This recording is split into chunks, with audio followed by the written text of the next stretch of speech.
First speaker is Jessica Tierney from Woods Hole, Indo-Pacific climate during the Common Era. Jessica. Is this on? Hello? Yeah. Can you hear me? Oh, there we go. Okay, great.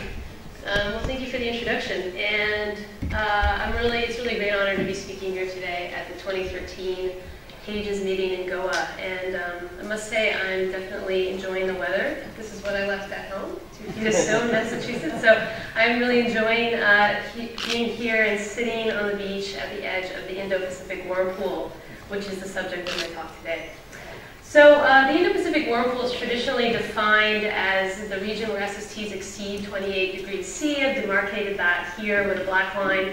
And these warm waters are associated with rising air, deep atmospheric convection, and heavy rainfall.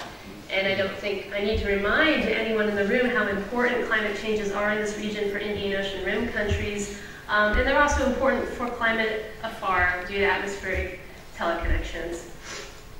When we think of the Indo-Pacific whirlpool, we think about interannual variability like El Nino and its sister, the Indian Ocean dipole. And this plot just shows a correlation between precipitation in the Indo-Pacific region and El Nino. You can see that there's a lot of red. A lot of regions experience drought during El Nino events, including India, Indonesia, and Australia. East Africa actually experiences wetter conditions during El Nino events because El Ninos weaken Indian Ocean water circulation. And these are quite important for climate, but also society and geopolitical issues. And in the last few years, we saw that Somalia experienced one of its worst droughts in 60 years, due in part to prevailing La Nina conditions in the Indo-Pacific. And that was associated with widespread famine. So interannual variability is extremely important to society, but there's another aspect of changes in rainfall in the region that is worth considering, and that's these sort of low-frequency modulations of rain in the region. So if we look at precipitation in East Africa, this is just instrumental graded precipitation, you can see there's individual years where rainfall is higher than average, such as 1997, that was a large El Nino event. But there's also this modulation of the interannual variability on the sort of decadal, multi-decadal scale. You can see, for example, that from the 1930s to the 60s, it was persistently dry in the Horn of Africa. And we don't know a lot about what causes these multi-decadal variations in rain. And furthermore, the instrumental record isn't long enough to study them because we only typically have about 100 years of data. So of course, we can't study things that change on the order of decades. And so this is a clear case where paleoclimate can help because it gives us more time to work with. And this is especially true for proxies that represent the last millennium because they're representing natural variability that's associated with a climate regime like ours today, but can go back in time, allowing us to look at decadal climate. So this map just shows you the distribution of proxies in the Indo-Pacific whirlpool to date, and they're colored by proxy type. So what you can see is that certain regions are dominated by certain types of proxies. They're not, homogenously distributed. So we see that, in the ocean, we mostly have coral records, a few marine records. On land, we have tree rings. We have quite a number of tree ring archives in Asia. In some regions like East Africa, we actually don't have very many annually defined archives, and it's dominated by sediment cores taken from lakes. So I want to focus on this region a little bit more closely in my talk because East Africa sits at the edge of the Indo-Pacific whirlpool. So any changes in atmospheric convection that happen, East Africa responds very sensitively to those. It's a fairly arid region as well.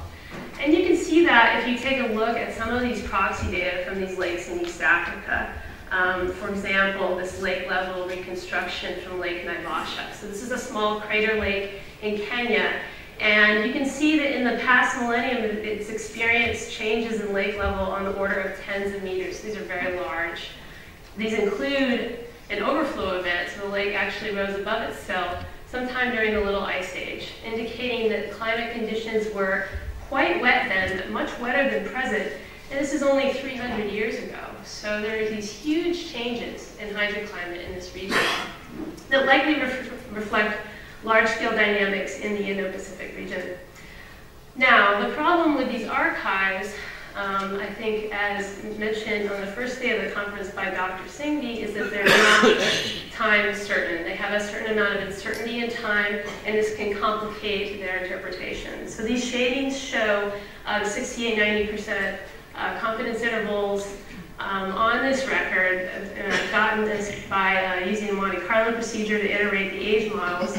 The age model in this lake is constrained by radiocarbon primarily and lets you 10 at the top. And you can see that events now, like our Little Ice Age pluvial, could have happened any time from 1600 to 1800. So it becomes difficult to pin down when these events occurred in the context of age uncertainty. Even more difficult is how do we interpret a collection of time uncertain data? Different lakes, they have a different amount of time uncertainty. Some of these lakes have varve chronology, so they're relatively tight, but there's still an uncertainty in the counting of the varves. Others are dated by radiometric methods like Naivasha and have large uncertainties.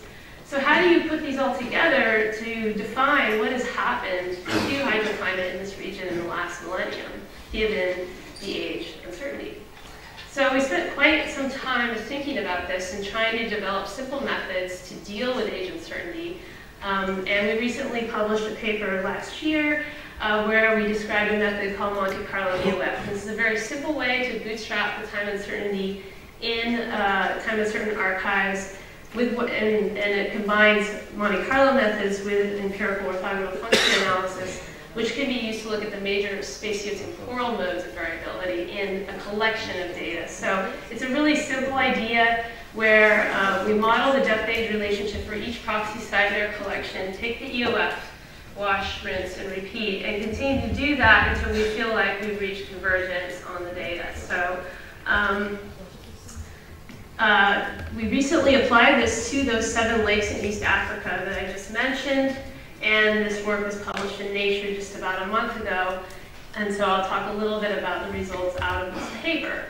This is our primary MCEOF out of those 7 data sets, and so it explains about 32% of the variance. Again, we have these empirical confidence intervals from the bootstrapping of the age uncertainty, and we consider this to be a verbose representation of the primary mode of hydroclimate change in the region in the last millennium.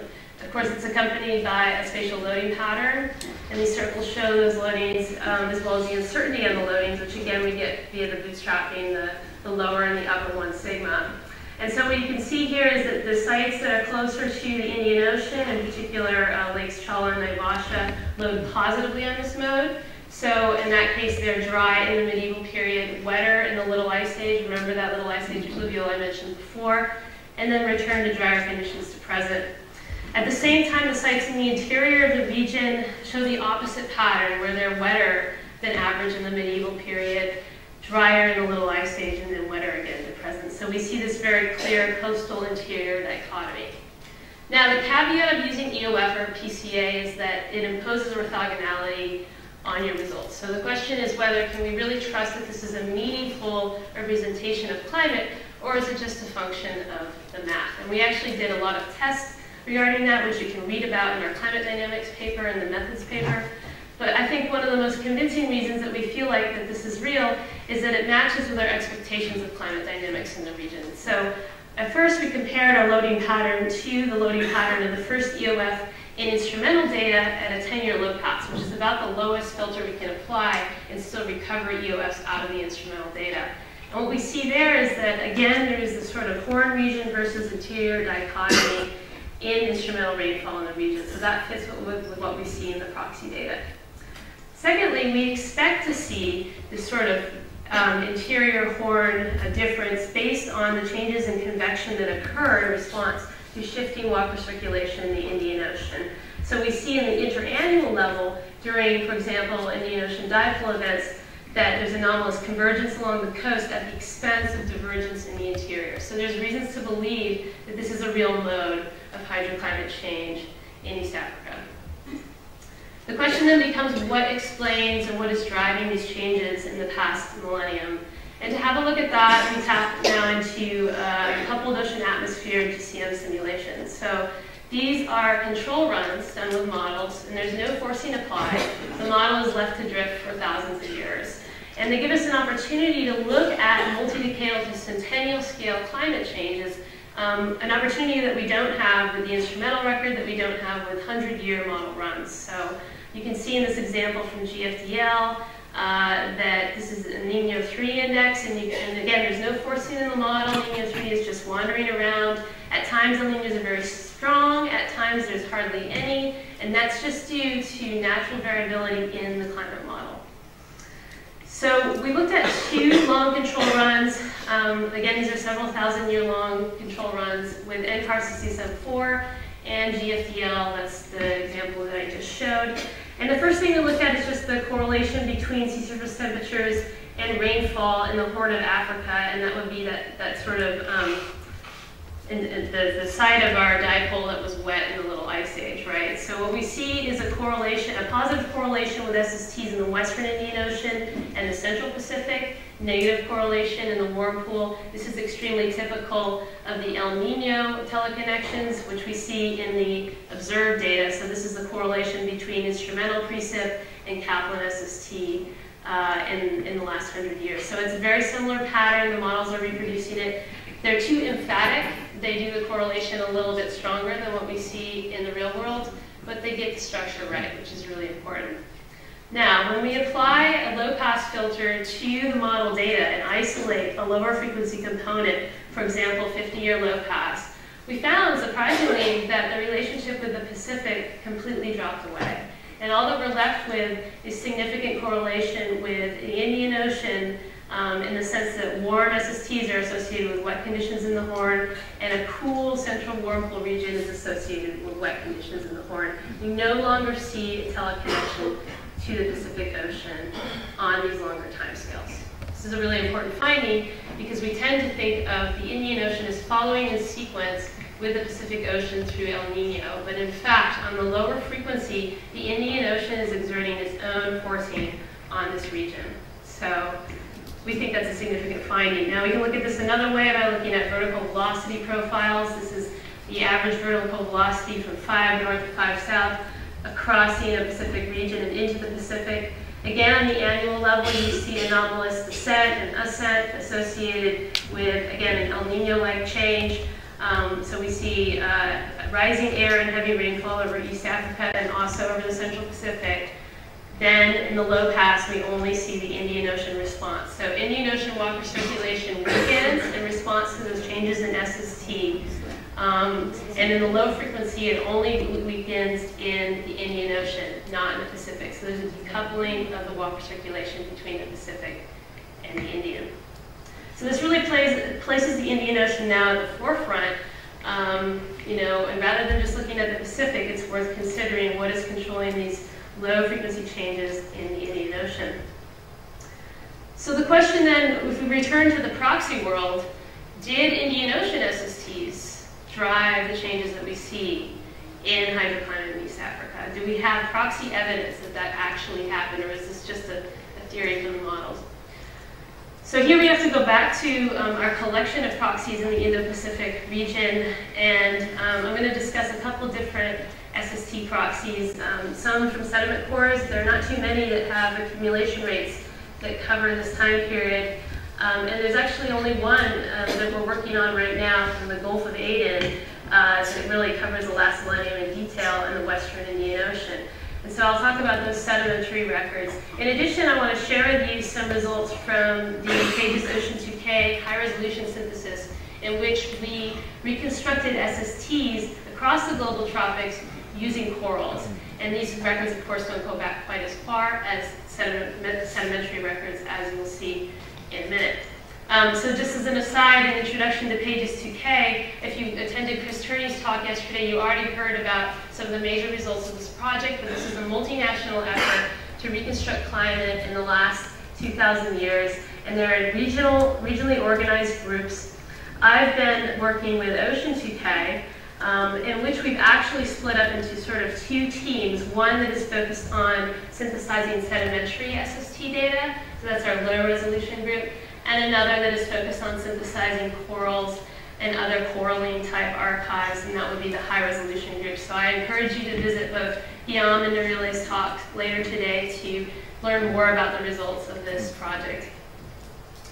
But I'll give you a quick preview here and show you the regional reconstructions that are relevant here to the Indo-Pacific. So this is our Western Pacific reconstruction. You can see the time series up here on the right. It's plotted by color according to its skill. So this is so when the colors are red, we have more confidence in the reconstruction than when they're yellow, and when they're gray, we have no confidence. So again, I'm not going to spend too much time going into this because really we'll talk about this later. But these show the sites that are contributing to the reconstruction and their weight in the reconstruction. This field correlation represents how representative the reconstruction is of SSTs in the region. So we actually see that this reconstruction is mostly reflects the SPCZ and to some extent the central warm pool. And then we start to see the correlation drop as we move into the Central Pacific and move into the opposite sense of variability. In the Indian Ocean, we have less proxy sites, and we have a bit less confidence going back prior to 1800. Basically, don't have a whole lot of confidence in the reconstruction. Again, you see in this case, this reconstruction represents mostly the northern Indian Ocean and variability in that region. So if we look at these data together, and I've just color-coded the locations of the proxies again according to their region, so the Western Pacific and the Indian, and I've truncated the records to where we actually have confidence in the reconstruction. And there's some interesting features. The Western Pacific was relatively warm back during this time in the eastern, when we see fluvial conditions in coastal East Africa. Both regions are relatively cool in the early 1800s and then warm up to present. Now, if we compare these to the sediment cores that I mentioned earlier, we can get more of a picture of what's going on in the region. Now, this is extremely preliminary alkanone data from the Gulf of Aden, and the age model is not finished, so the timing of these events is far from certain. However, we see a sort of similar pattern of relatively warm conditions during the East African pluvial, somewhat similar to today, but cooler conditions in the 1800s. Now, if we look at the Makassar Strait, we actually see a bit of a different trajectory. We do see cool conditions in the 1800s again, warming towards present, but it actually indicates that this region of the whirlpool was cooler during the pluvial period. So, in fact, the Western Pacific reconstruction in this time period is mostly dominated by proxy records that are out in the SPCZ. So it's more representative of that region, whereas Makassar is representative of the central warm pool. So this could represent a very real spatial difference in SST. We wouldn't necessarily expect them to be alike. If we just consider the sediment records and look at that, what we see is, again, during the pluvial period, that there's very cool conditions in the central warm pool and relatively warm conditions in the western Indian Ocean. And that is exactly in line with the mechanism that were suggested by the model. So again, we're seeing warm Indian Ocean SSTs and cool warm pool during this period in the Little Ice Age. We believe is driving a weakening in Indian Ocean water circulation and very wet conditions in the region. We can also just compare straightforwardly our EOF1 to that warm pool reconstruction, just so you can see in general that that very cool period as defined in the Makassar record is coincident more or less with the pluvial in East Africa, so they're very similar. Okay, so I'm just going to wrap up then and take questions. First of all, our MCOF method, we were able to use that to really, for the first time, synthesize hydroclimate data in East Africa in the last millennium. Again, we don't have time-certain archives like tree rings available to us, so we have to work with what we have. And I think we found some important patterns, including this evidence of these very wet conditions in easternmost in the Horn of Africa from about 1680 to 1765 AD. The models suggest that it's the Indian Ocean and not the Pacific that drives these multi-decadal changes in rainfall in East Africa. It's an important finding with implications for climate prediction. So we should pay a little more attention to what the Indian Ocean and particularly the warm pool region is doing on its own, aside from El Nino. The proxy data tentatively suggests that the warm pool is very cold, at least the central warm pool was cold during this pluvial period, and there might have been slightly warmer western Indian Ocean temperatures, which would have weakened the water circulation and promoted wet conditions in East Africa. Okay, so So thank you, and I just want to quickly acknowledge everyone who's been working with me on these efforts. We have a really nice team working on the East African element of the project, and then of course the major players in the Pages Ocean 2K high resolution synthesis. So thank you.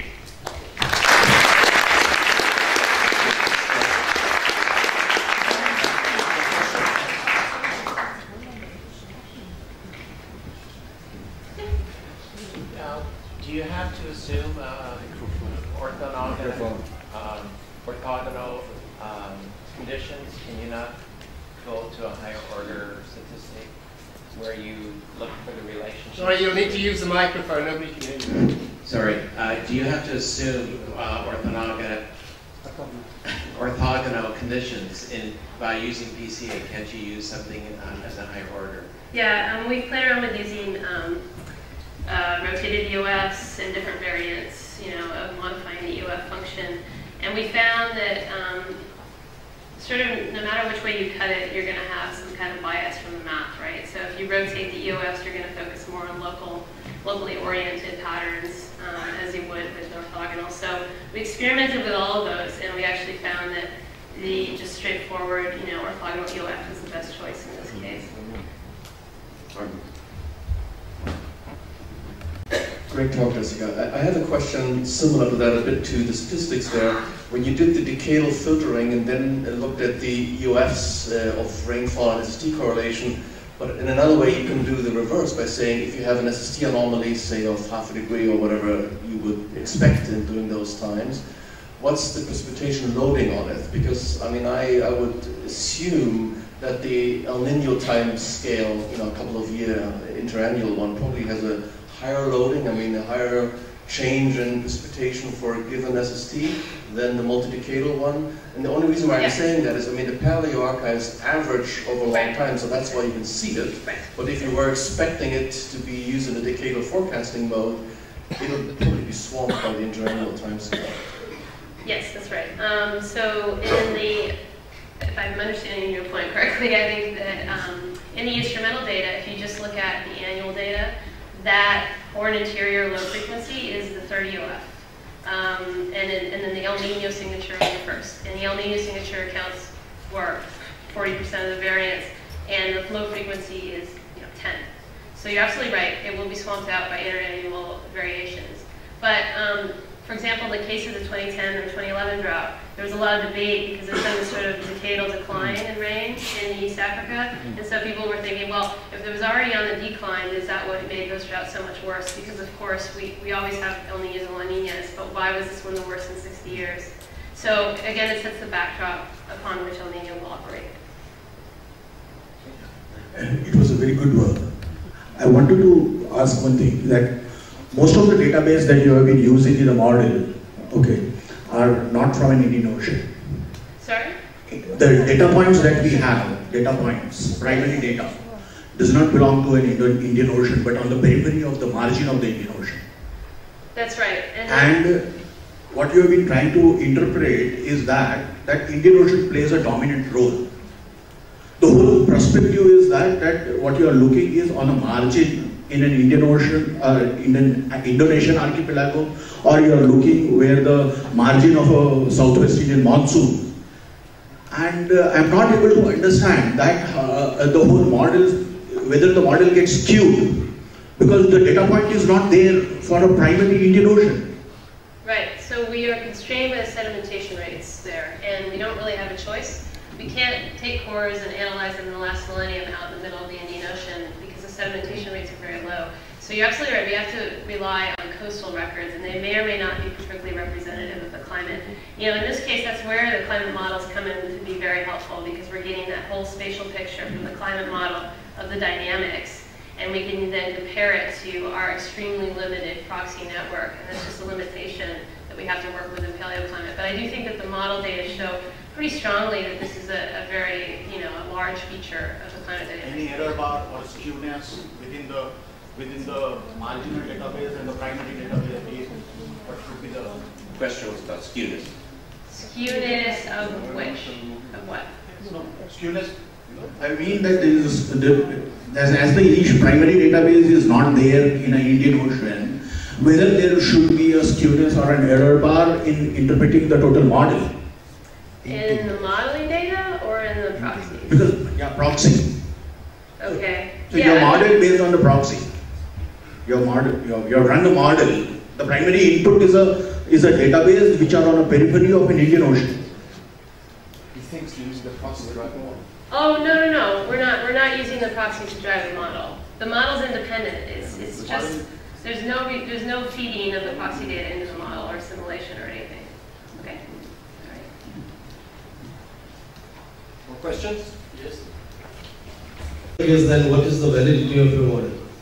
In the absence of any sea truth validation or say the ground truth validation, what is the validity? That's what the question being raised. We are seeing the models, all models runs. But if they are not being validated or we don't find them, whatever you are showing in models in the actual conditions, then how do we believe them? Okay, so the question is, if I'm understanding, how do we of the climate? Yes. Yeah. Yes, that's right. I would argue that as actually a paleoclimate proxy person, that's why we need paleoclimate and we need people measuring things on the ground. So we're looking for the confluence between what we find in archives, in cores, in corals, in speleothems, and what the models do. And that's our best guess at what the climate system is like. So we need to combine observations, instrumental observations, paleoclimate observations, with the models. And that's what we've done here. We're relying first on the signature from the proxies, then using the models to come up with a reasonable explanation. And then we go back to the proxies to ask whether it's reasonable. So you definitely, I mean, you're right, we don't always know whether the model, I showed that it does have biases, as El Nino is too strong in those models, for example. So we can only rely on how well it agrees with the proxy data. The basic point for Indian Ocean remains is the southwest monsoon system. And none of your database is lying in the southwest monsoon system. Excuse them. Okay, so the point was that the southwest monsoon system would be the dominant mode of variability in the Indian Ocean.